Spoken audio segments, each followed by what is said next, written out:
प्रतिनिधी 10 वेळा तुमच्याकडे येतो, सांगतो.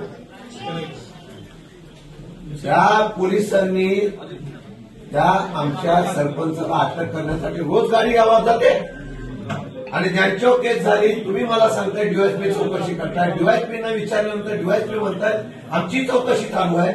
मारणारा आरोपी बाहेर होतो आणि जो मार खाल्लाय त्याला पळावून लागावं लागतं. एवढी मस्ती आली पोलिसांना.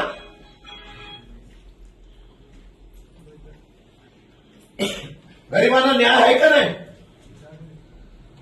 त्यांना या दोघं जण, तुम्हाला मी सांगितलं होतं सीसीटीव्ही फुटेज बघा, 11 जणांवर केस टाकली. 11 जणांवर. तुम्हाला मी विनंती केली होती सीसीटीव्ही फुटेजमध्ये जे कोणी असतील त्याला पकडा. तुम्हाला सीसीटीव्ही फुटेज काढायला भेटलं नाही.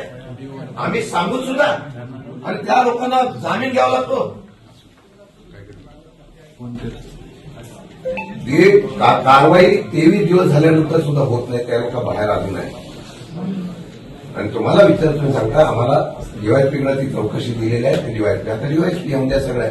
मी इथून किती दिवस झाले तरी हलणार नाही. मी आज ठरवून आलेलो आहे. अति झालेलं आहे पोलीस स्टेशनचं.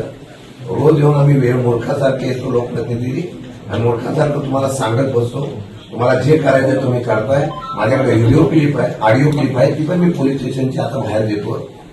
काय तुमची व्यवसाय आणि तुम्ही काय काय बोलता ते सगळं आता देणार मीडियाला. मी ठेवलं होतं चला जाऊन दे नको बोला आपण कशाला पोलिसांची हे करायचं. पण तुम्हाला सगळ्या जर व्यवसाय बेकायदेशीर अवैध धंदे चालू ठेवायचे मग तुमचे फोनवरचे संभाषण माझ्याकडे आहे.